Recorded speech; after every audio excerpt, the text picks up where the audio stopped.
Hello Infinity fans, today I want to talk about link teams. To link or not to link? Well, what's a link team? A link team is when you choose to play a sectorial. That means a sub-faction of the existing factions. And some of the models within the sub-faction have the ability to link, to form a squad. Which brings some advantages, because with a 3-man squad you get a +1 burst. 1 extra shot on your active or either your reactive turn. On a 4-man squad you get 6 Sense level 2, and on a 5-man squad you get +3 to your shot, which is awesome. And I think there are 2 good ways to use link teams, either by defense, which in my mind you use some dirt cheap troops that can link, like Fusiliers. They're 10 points a pop. You put them on a roof with 2 sniper rifles. Only use them in your reactive turn, so don't spend orders on them, just shoot anything that comes into their sights and use the orders that you can get from them on your bigger dudes and your specialists that you have added into your list. Or go full assault.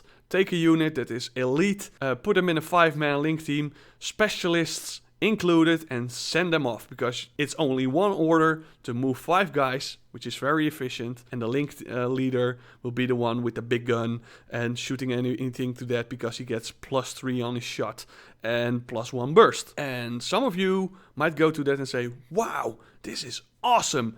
Models get better with this rule. Why should I ever play anything else? Take me for example. I own all the armies. I own almost all of the sectorials. Sasvasti and Acontecimento are not included, but I got them all. When I go to a tournament, I play Ariadna. I play vanilla Ariadna. Why? Because I want all the camouflage units from all the sectorials. I want the French chasseurs. I want the Foxtrots from America. I want the Russian scouts. I even want some Scottish SAS commandos. And when I form an army, I have the ability to have a 14-man group, and they're all camouflaged, which scares the pants off of my opponent. And I've got enough specialists to win games, and it's awesome. And there's no link team involved.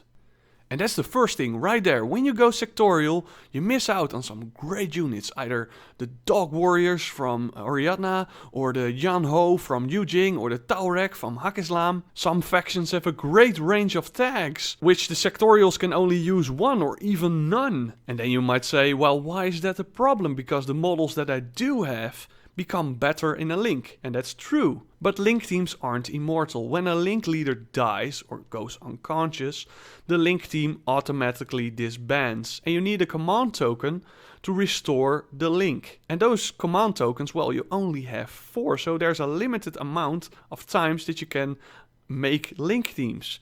And those command tokens are always needed elsewhere for other things to do with them. And I would say that non-linked units could do bigger, better stuff with their command tokens than link teams can. Like coordinated orders and suppressive fire. Because if a link team uses coordinated orders or suppressive fire, they will automatically break. But before I talk about that, I need to talk about deployment and movement. Because what people forget is when they use a sectorial and they have this link team and they think, yeah, they have these awesome rules, they forget the restriction that a link team needs to be 8 inches from their respected link leader. Which means on a board of 24 inches by 12 inches deployment, you have 5 guys very bunched up together. And in an army of like 10, 15, max 20 guys, that's a whole lot of grouped up in just one little space, either on the left, center, or right flank. And that means that if you have an army that is not linked, they can spread out and even try to avoid messing with your link team, because if they are on the left flank, you go right. If they're on the right flank, you go left. And it's even harder for a bunched up group to move across the field, because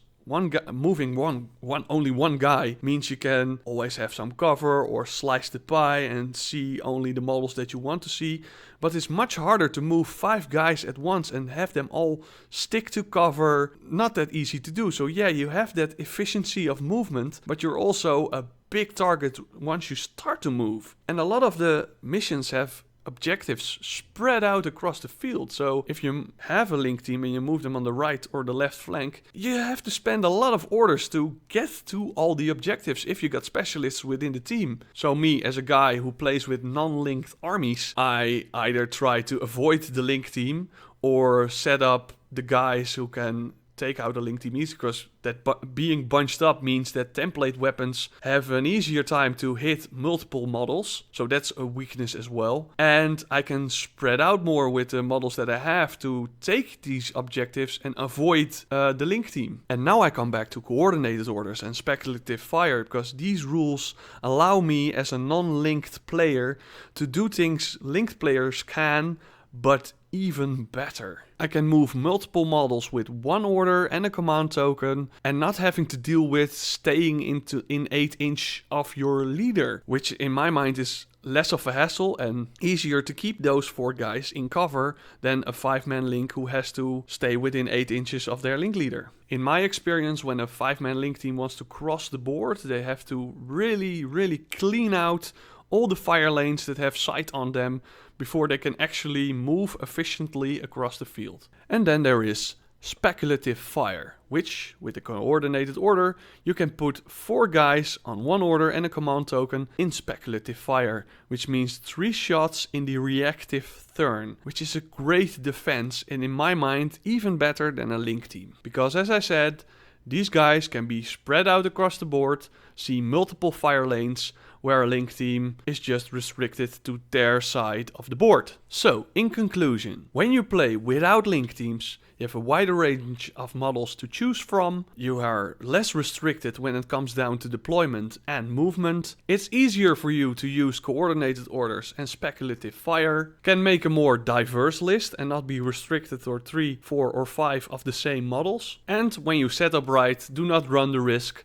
of having a very expensive 5-man link team be utterly destroyed by a very cheap chain rifle shot. So yeah, link teams are good, but they're not mandatory. So don't be scared that you have bought models and you can't form a link and you think like, but these guys are great, I just want them, but I have to be a link. No, learn to use your models. You are a great tactician. Learn it, use it, be like Sun Tzu and have a great wargaming experience. Banzai!